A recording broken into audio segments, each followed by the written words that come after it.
Hello বন্ধুরা, আমি দীপশিখা।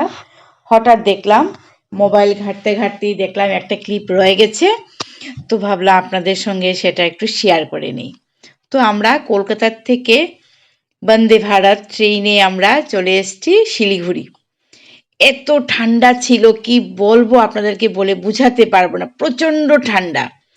তার মধ্যে আমার মেয়েরা বলল, মা চলো দার্জিলিং যাই। ওর বাবাকেও বললাম তো চলো একটু সময় দার্জিলিং ঘুরে চলে এসছে। শিলিগুড়ির থেকে তো দার্জিলিং বেশিক্ষণ লাগে না। দার্জিলিং গিয়েও দেখি ঠান্ডা, আমরা ফল খাচ্ছি। আমার মেয়ে বলছে ফল খায় নাকি ঠান্ডার মধ্যে।